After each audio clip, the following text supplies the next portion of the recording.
Somos IFIMILA Ciudadana. Buen día, estoy hablando con Rosana López Rodríguez. ¿Cómo estás, compañera? Hola, buenos días, ¿cómo están? Bien, bien. Gracias por llamarme. Bueno, la idea es sacarte al aire. Bueno, vos sos licenciada en Letras en la UBA, sos militante de 13 Rosas, integrás el Frente Feminista de Razón y Revolución. Y estuve estudiando el documento que sacaron con respecto a lo que se aprobó en la Cámara de Diputados en la sesión pasada.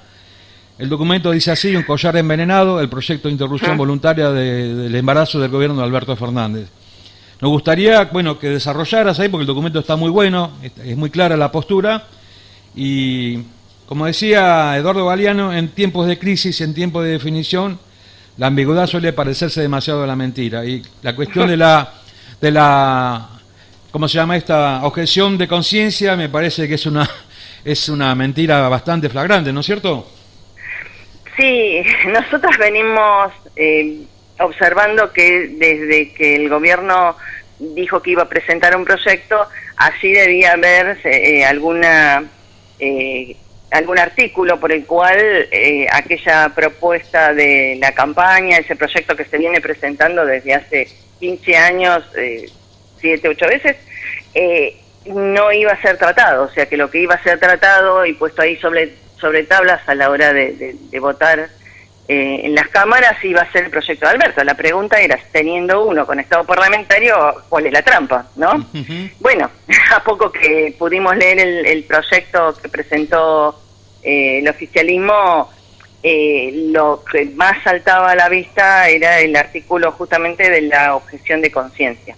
Había otro artículo donde se extendía el plazo perentorio para que los profesionales de la salud interrumpieran el embarazo, que pasaba de 5 días a 10 días.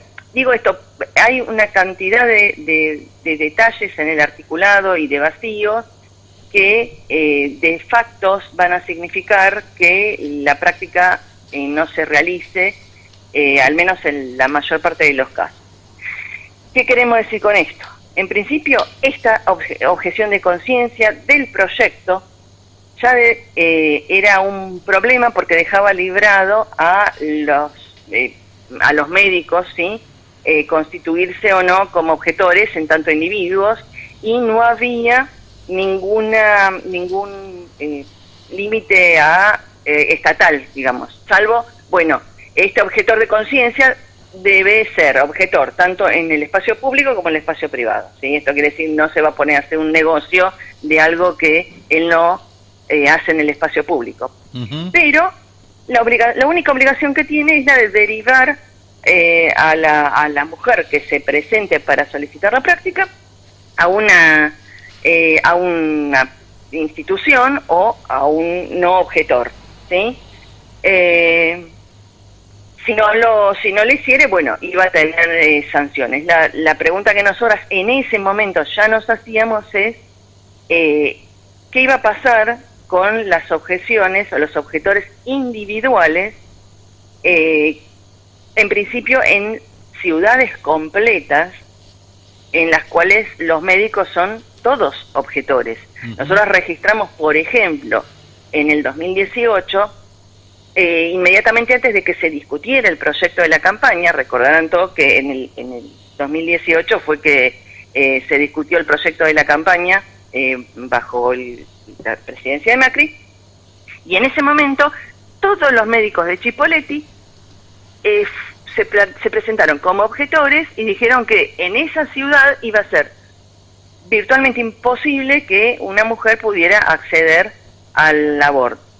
Entonces, bueno, el caso de Misiones en el hospital materno de Posadas, también hay colegios de médicos completos que se presentaron como objetores. Entonces, no solo desde el ámbito privado, en el cual los que podrían realizar la práctica porque no son objetores van a estar presionados por sus patrones, porque bueno, en un sanatorio que se propone como objetor, el médico que quisiera hacerlo pone en juego de manera muy evidente su trabajo. Pero más allá del campo de la medicina en el campo privado, en el Estado está sucediendo esto de que en los hospitales la mayoría de los médicos e incluso hasta el director de ese hospital del Estado es objetor. Eso significa que esa mujer, incluso no solamente en el campo médico, sino en esa sociedad, en ese ambiente hostil, en ese lugar, tiene que ir a demostrar que ella necesita eso, que lo tienen que hacer en 10 días. El proyecto de la campaña, recordemos, decía 5 días. O que la tienen que derivar. Entonces, bueno, la van a derivar, pero ella va a estar dando vuelta como bola sin manija hasta que se cumpla la semana 14. Y acá decimos que el dictamen que salió de diputados insistimos con esta imagen, es un collar envenenado. Porque la última perlita de esta limitación a la realización de la práctica también tiene que ver con esto de los 10 días. Y las 14 semanas a partir de la cual la mujer ya es sujeto punible. En esa dilación, en esa circulación de la mujer en una sociedad y en un ambiente en el cual no la favorecen, ella va a encontrarse, en muchísimos casos, superando la semana 14. Y teniendo que enfrentar a esa sociedad y a esos médicos que le dicen, bueno, listo, ya pasaste la semana 14, ahora no tenés motivos para realizar la práctica, porque después de la semana 14 solo puede realizarse bajo causales, a saber, violación o riesgo de vida de la madre. Está claro que una mujer que llegó en la semana 10, 11 o 12 y la tuvieron dando vuelta y excedió la semana 14, ya no fue a solicitar la práctica bajo la causal de violación. Por lo tanto, lo que le van a decir, bueno, vos tenés entre 3 meses y 1 año de prisión.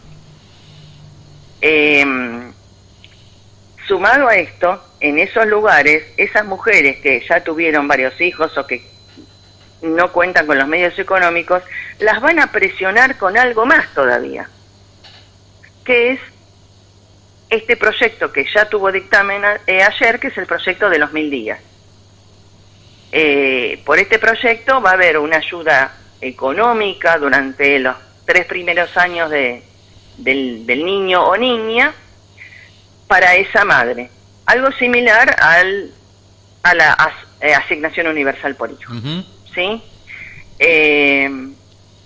No podemos dejar de señalar que un hijo no se lo cría durante 3 años. Claro. Claramente. Pero sumado a eso, en ese marco en el cual esta mujer va a ir presionada por los tiempos, presionada por los objetores, presionada porque ya no dijo que una de sus causales era la violación, por ejemplo, tiene que tener ese hijo y después demostrar que esos profesionales de esa ciudad completa, en la cual son todos objetores, cometieron dilación y la obligaron a gestar y a parir.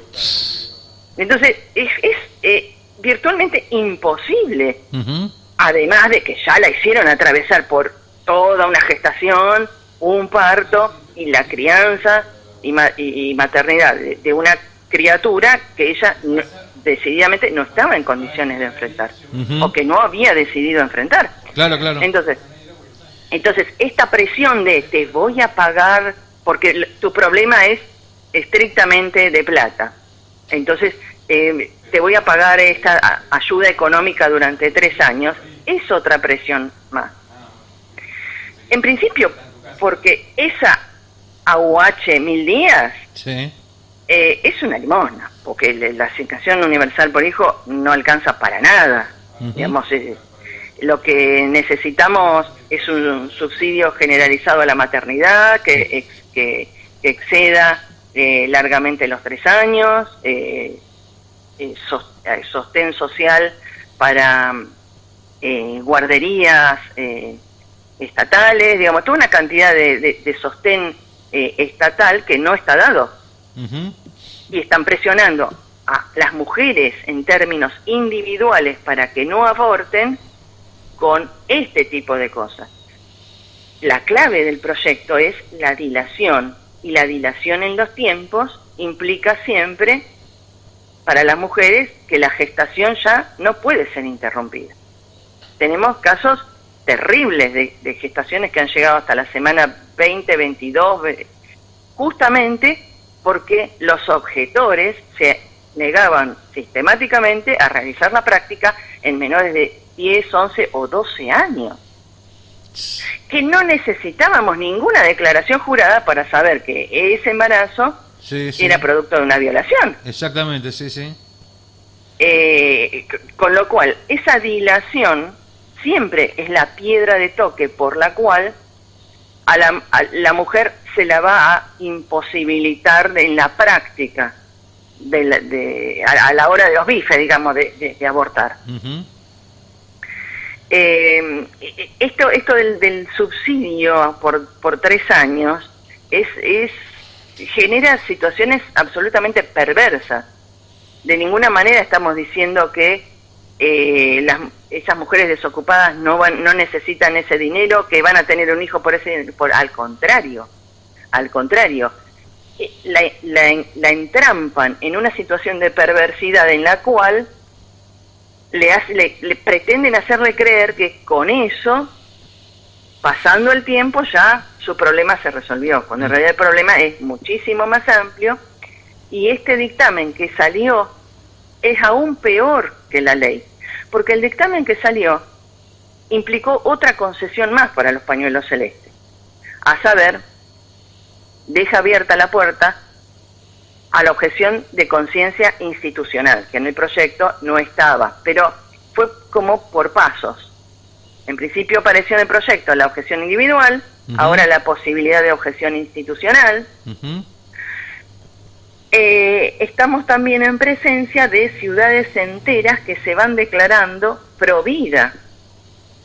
Eso implica también que desde el Estado, desde los políticos que gobiernan esas ciudades, los médicos de las instituciones estatales van a ser presionados para que se conviertan en objetores. Probablemente no los despidan, como podría pasar, como decía hace un ratito, en los Clínica sanatorios. privada. Claro, en las clínicas son los sanatorios. Pero sí los trasladan. Sí pueden iniciarle una demanda penal. Ujú. Una pregunta, compañera. Sí, vos decime. sacás en el documento, hablás del proyecto nuestro. ¿Podés desarrollar qué era el proyecto nuestro cuando decís nuestro? ¿Cómo era el proyecto que nada que ver con el que finalmente se terminó aprobando? Nada que ver con lo que fue en el 2018. Este es otro proyecto, totalmente muy condescendiente con las iglesias.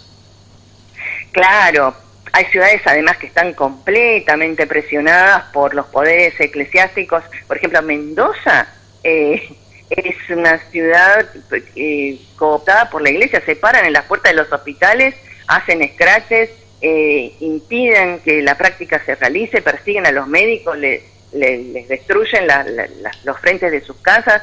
Es terrible la persecución que hay. Es difícil, va a ser muy difícil ser médico no objetor en este contexto. Claro. Digo, con este proyecto sobre la mesa, con este dictamen sobre la mesa.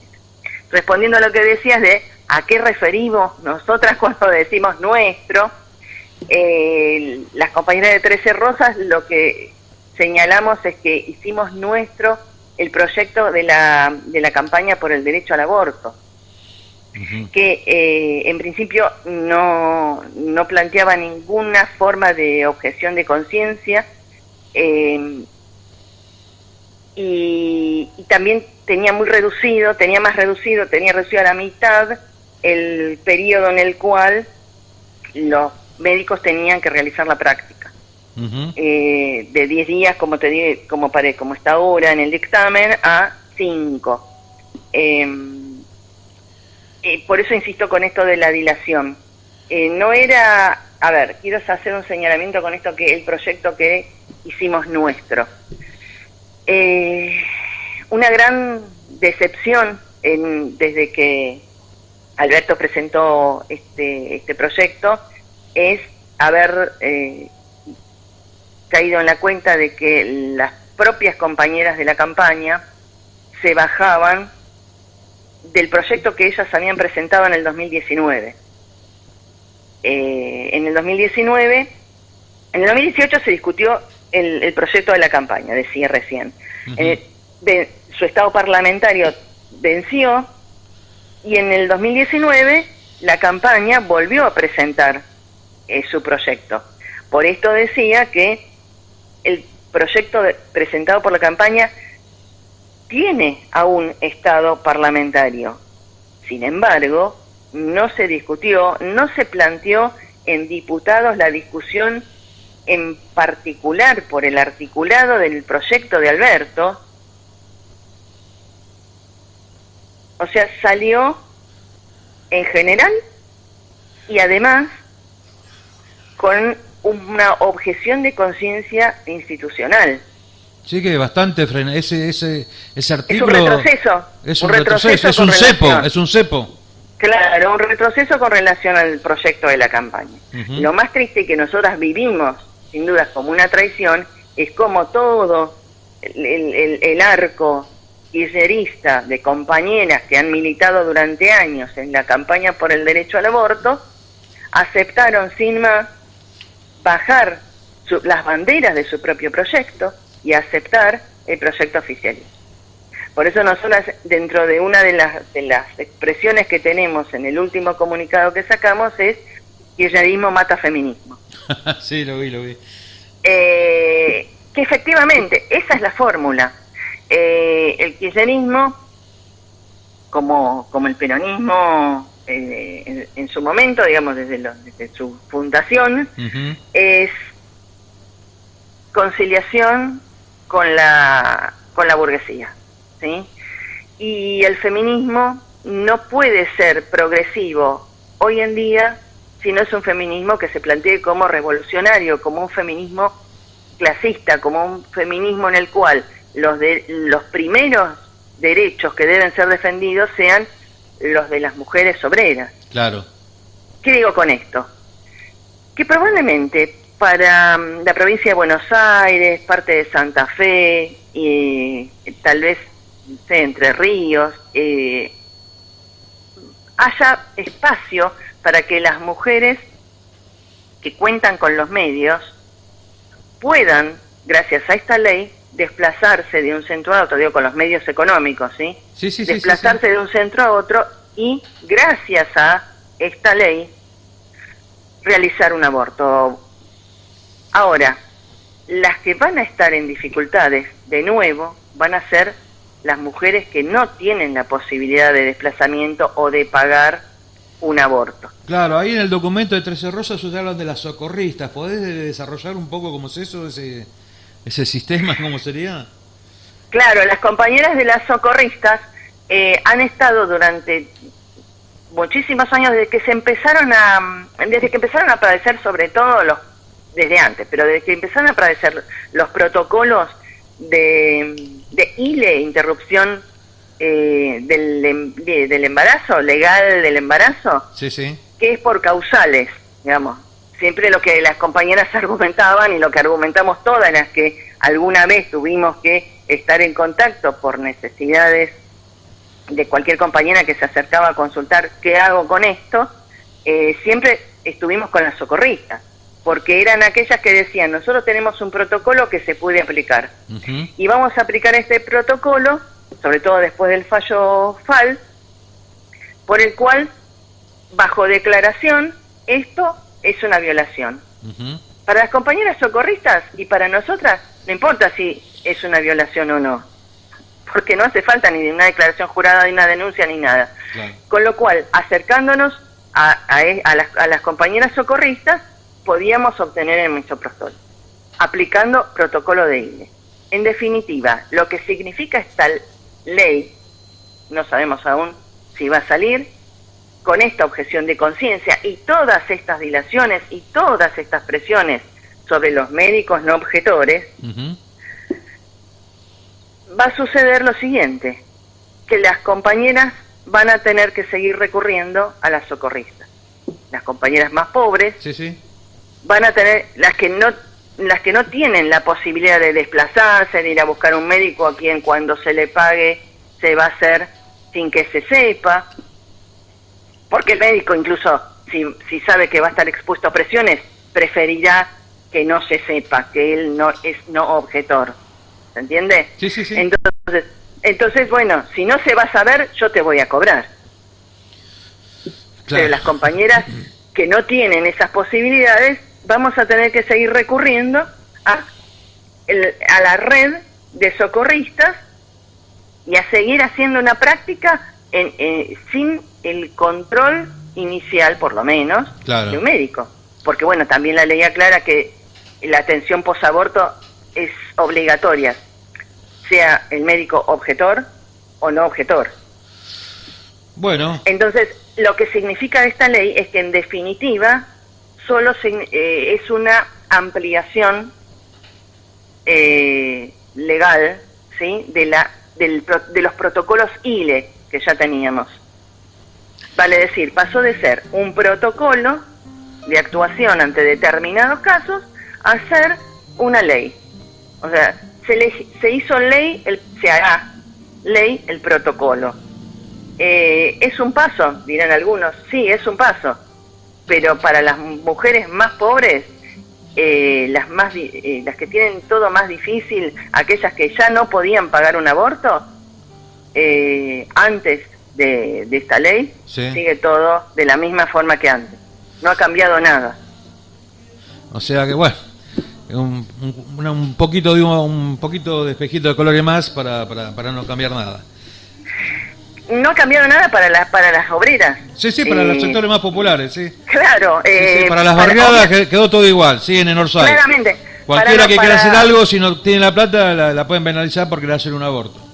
Claro, para las compañeras que también son feministas, para las otras mujeres, para las mujeres que tienen acceso al pago o que lo podían hacer antes. Sí, como vos decís en el documento, para una minoría progresista, entre comillas.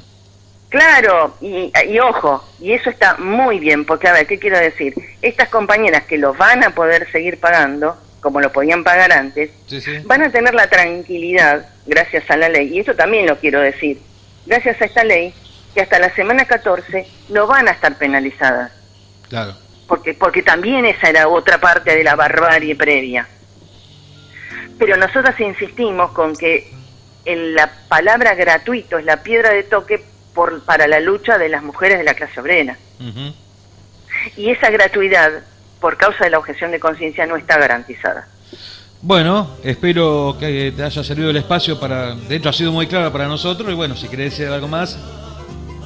No, bueno, básicamente es eso, y lo que con relación a la ley, lo que sí quiero señalar es que, en primer lugar, nadie nos regaló nada.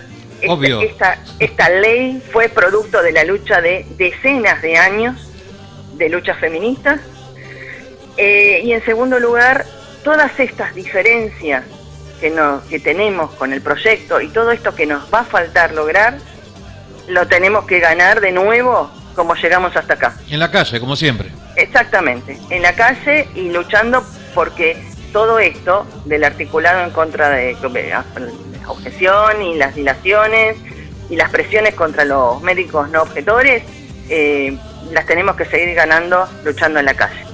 Bueno, muchas gracias. No está terminado la lucha. Bueno, muchas gracias por tu tiempo, compañera. No, gracias a ustedes por el llamado. Un abrazo enorme. Gracias, compañera.